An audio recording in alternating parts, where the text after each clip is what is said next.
A gente segue na nossa faxina pesada, olhando embaixo do tapete para procurar pecados que a gente tolera no nosso dia a dia e para permitir que a verdade do Evangelho transforme a nossa vida e nos constranja a viver para Cristo com santidade total, sem deixar nada escondido. Esse é o nosso objetivo meditando nessas lives sobre os pecados que a gente esconde embaixo do tapete. E para essa semana, em que a gente vai seguir mais 5 dias e depois a outra semana também, mais 5 dias falando de pecados que a gente esconde embaixo do nosso tapete, eu queria começar essa semana dizendo para vocês que o mais limpo não é aquele que menos se suja, mas sim aquela pessoa que mais se lava. O mais limpo não é quem se suja menos, mas quem se lava mais. Ou seja, pecar é inevitável nessa nossa jornada terrena. Enquanto a gente caminha progressivamente para a santificação, nós estamos ainda neste mundo caído e a gente vai pecar. Não tem a Bíblia já diz isso para nós, a gente vai seguir pecando, a sujeira é inevitável, mas quem mais se lava, quem mais busca o perdão e a mudança de atitude é quem está mais limpo, quem dá mais evidências de uma vida que de fato é mais limpa, separada, crescendo em santificação. Então, que essa verdade para esse começo de semana te anime e te encoraje a enfrentar mais uma semana de confronto, de exortação, sim, mas acima de tudo, de esperança. A ideia dessa série é encher o nosso coração de esperança à medida que a gente é confrontado com os nossos pecados toleráveis. E hoje o assunto é ansiedade e frustração. Ansiedade e frustração. Nós já falamos sobre aflições e o quanto é necessário a gente aprender a ter contentamento na aflição. Isso já foi tema de uma outra série, a série Contentes em Qualquer Situação, que foi sobre contentamento. E se você não viu esse episódio ou não viu essa série, você pode procurar lá no IGTV ou no YouTube, na série Contentes em Qualquer Situação. Esse foi o episódio 8. Ou você pode ir no Spotify, se você estiver me ouvindo pelo Spotify ou quiser ter a experiência de ir no Spotify, no episódio 35, lá a contagem no Spotify é um pouco diferente. Mas então, tanto o episódio 35 do Spotify ou o 8 da série Contentes em Qualquer Situação, que você tem no YouTube ou no IGTV, vão falar sobre contentamento na aflição. O contexto no qual a gente vai falar sobre ansiedade e frustração como um pecado sutil não é um contexto que envolve situações de grande sofrimento, de grandes aflições, e sim aquelas dificuldades cotidianas que, querendo ou não, desencadeiam reações comuns em forma de ansiedade, de preocupação ou de frustração. Mais um tema que rende uma série inteira só para ele. Mas a gente vai ser breve ao falar sobre as formas sutis com que ele se manifesta e o que fazer. A gente vai usar um dia só para isso, mas de fato eu reconheço que existe muito material e muito mais coisa que a gente pode fazer, ler e estudar para se aprofundar melhor nesse tema, tá bom? Então vamos lá. Ansiedade. O que é ansiedade? O dicionário define ansiedade como um grande mal-estar físico ou psíquico, aflição, agonia. E também define, no seu sentido figurado, a ansiedade como sendo um desejo veemente ou impaciente por algo ou alguma coisa. Eu quero deixar claro que essa é a definição que eu estou usando. Isso também é uma coisa importante quando a gente fala de ansiedade, principalmente. Eu não vou entrar no mérito da ansiedade exacerbada, classificada ou considerada como doença em graus variados ou não. Essa é uma polêmica que eu não vou entrar aqui. Nós estamos falando de pecados toleráveis, que a gente aceita. E a ansiedade, aquela que não é nesse nível em que se discute se ela é ou não um transtorno, para quem assim considera um lado ou outro, tal, não é o foco dessa reflexão. A ansiedade e a preocupação são sinônimos aqui e podem muitas vezes nos tirar o sono. A gente passa a noite em claro se preocupando com alguma coisa sobre a qual a gente não exerce controle nenhum.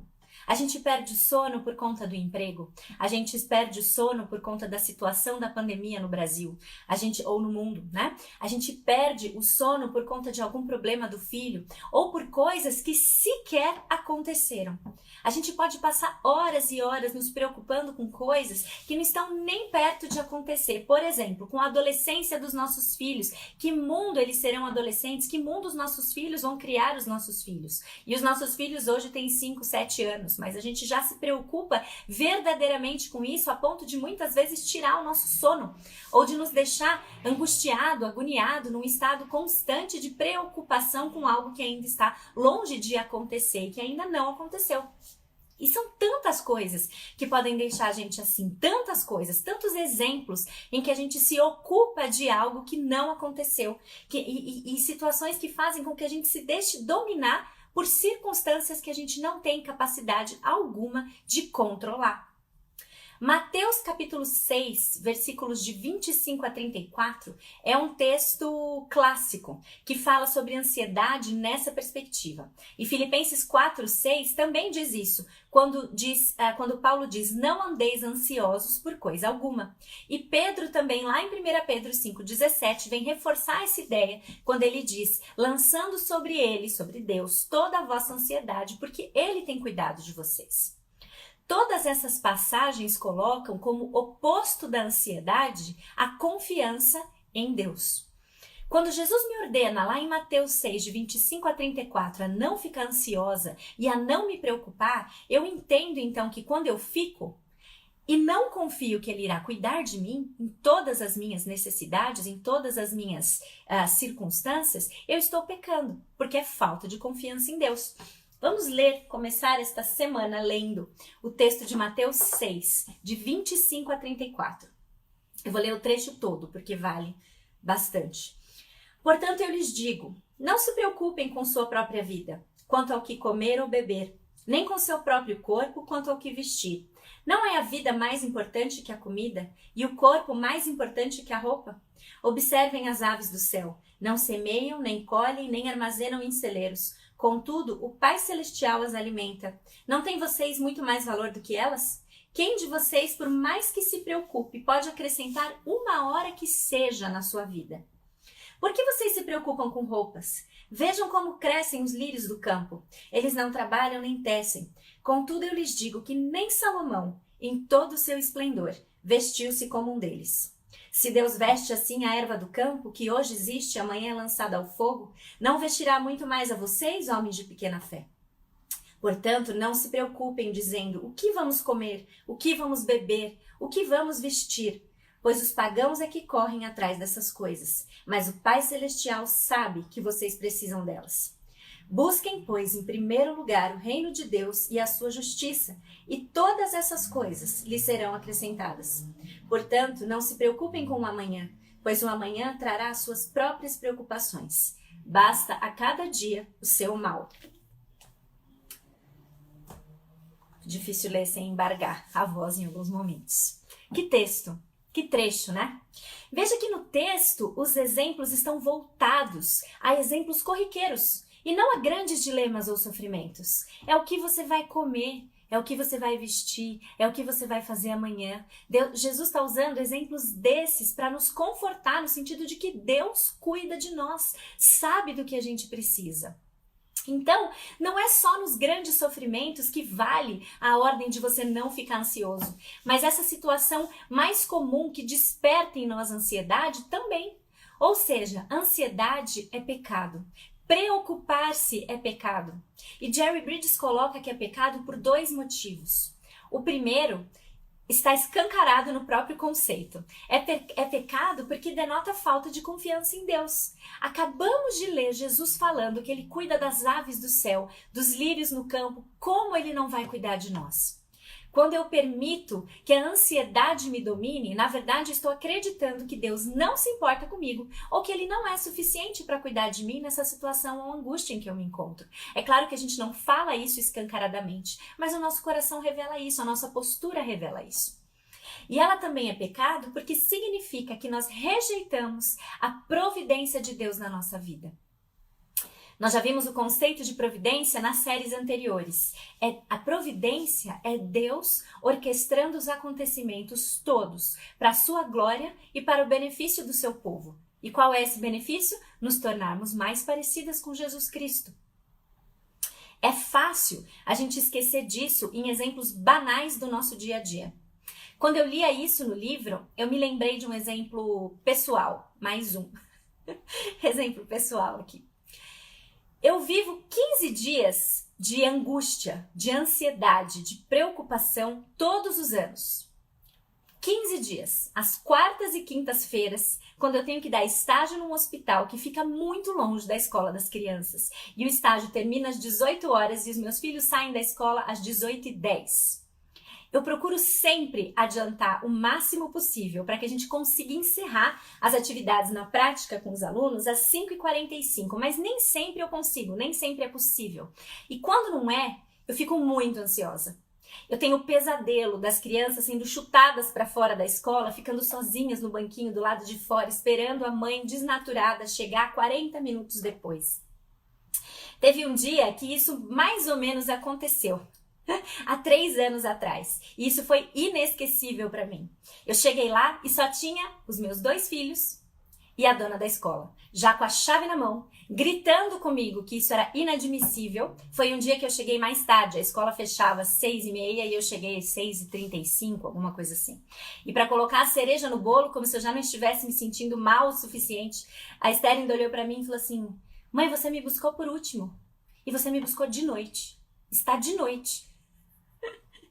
Enfim, desde então, as crianças já até mudaram de escola. A escola fecha mais tarde, mas é uma tentação real para mim ficar muito ansiosa no meio do caminho quando eu saio do hospital e tenho que ir para a escola buscar as crianças. E assim como Jerry Bridges coloca, tem sido um aprendizado para mim ao longo desses últimos 5 anos em que eu passo por esses 15 dias, aprender a depender de Deus.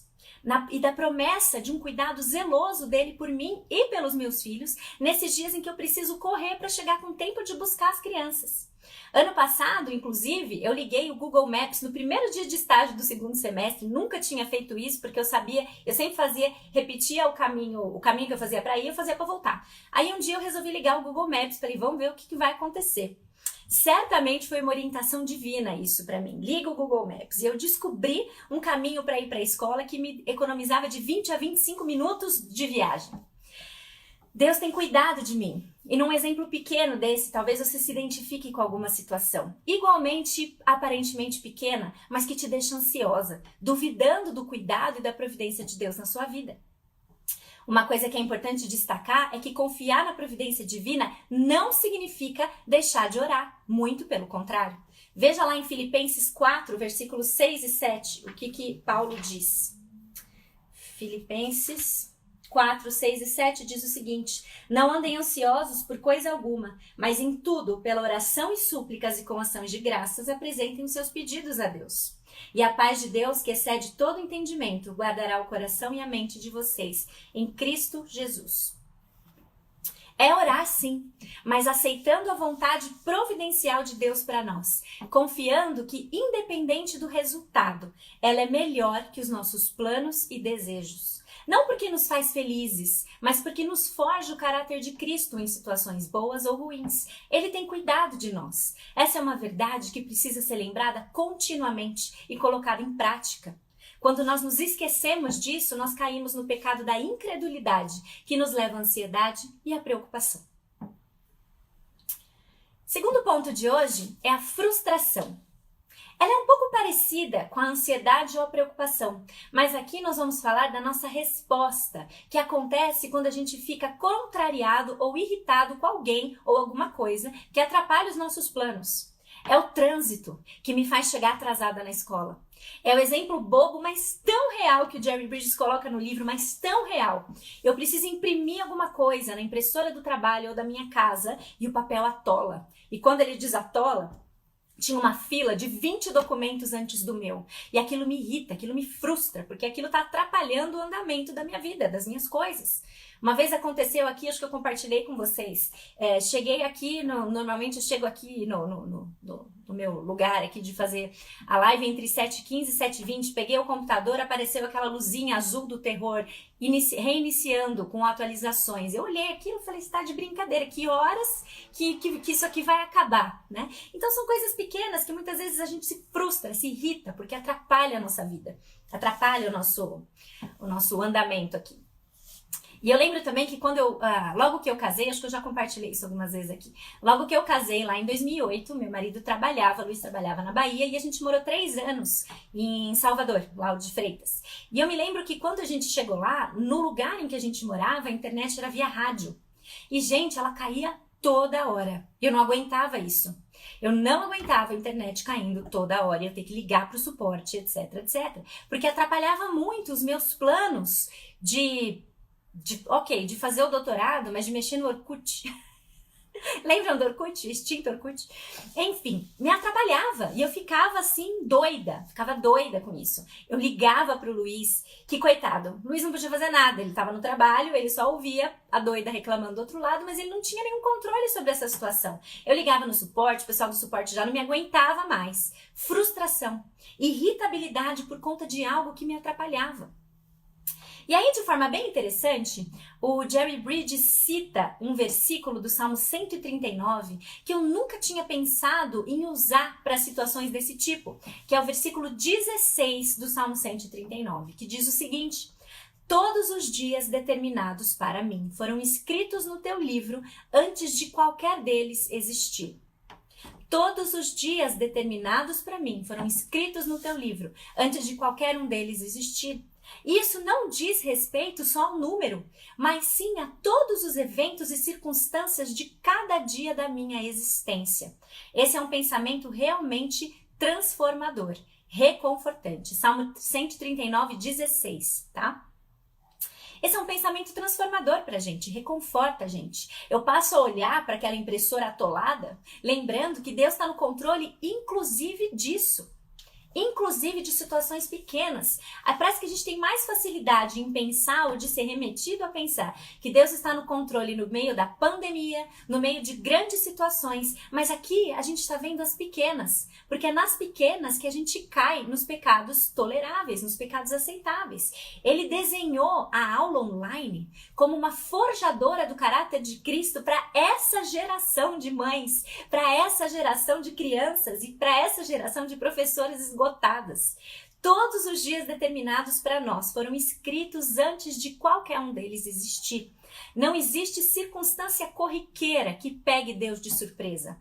E a gente precisa agir com fé nessas pequenas circunstâncias também, confiando que essa é a vontade dele para nós. E aí buscar honrar a Deus em meio a elas.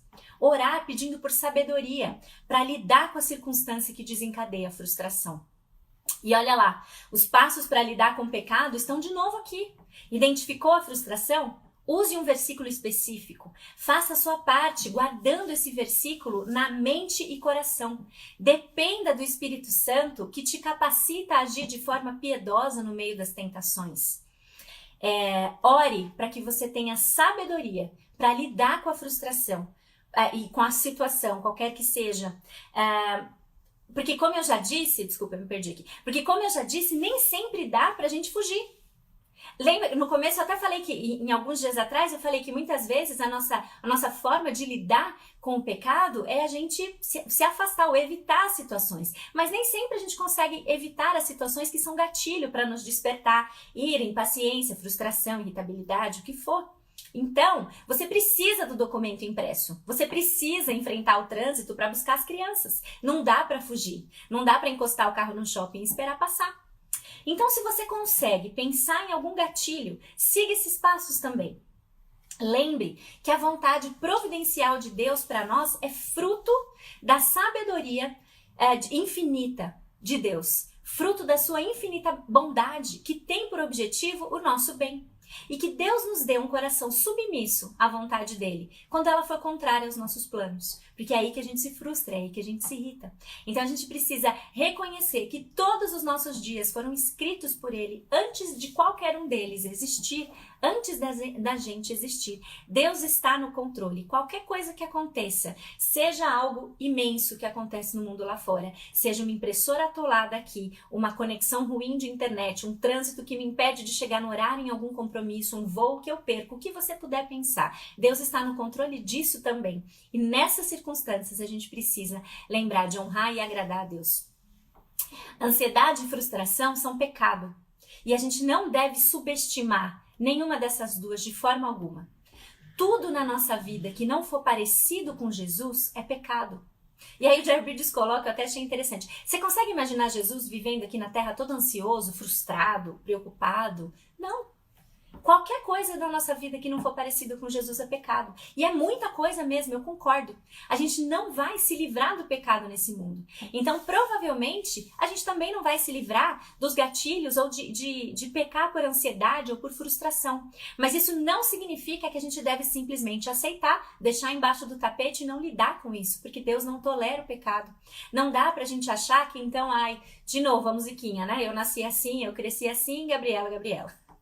A gente não aceita o adultério, a gente não aceita o homicídio, a gente não pode aceitar uma vida em ansiedade, em preocupação, em frustração também. A gente não pode aceitar qualquer coisa que o nosso Deus, que é santo, santo, santo, considere como pecado. Então, que Deus nos ajude nessa batalha. Amém? Que Ele nos dê força para combater esse pecado, para reconhecer a relevância de pensar nisso como pecado e tratar, porque a gente tem salvação e perdão para aquilo que é pecado. Então reconhecer isso é o nosso primeiro passo, que Ele nos ajude. E eu quero repetir a questão da esperança que tem por trás de cada confronto e cada exortação que a gente vai ter aqui, que aquela pessoa que é a mais limpa é aquela que mais se lava, não a que menos se suja. Nós todos vamos pecar, mas que a gente saiba reconhecer isso, ficar alerta e saber como combater isso na nossa vida. Amém? Bom dia, boa semana para todo mundo. Para o Clube da Leitura Prévia, amanhã a gente vai falar sobre impaciência e irritabilidade. Impaciência e irritabilidade é o nosso tema de amanhã. Também pegando o gancho da frustração para trazer o quanto isso expõe do nosso coração. Espero você amanhã às 7h30, então. Bom dia para todo mundo. Que Deus nos abençoe. E quero dizer também que amanhã é o dia do sorteio. Então, se você ainda não está no sorteio, você ainda tem até amanhã para, de novo, meus quadrinhos, concorrer a esse trio aí de trás. Vejam as regras, vejam a foto e que Deus nos ajude. Ok? Um bom dia para todo mundo, gente. Beijos. Tchau.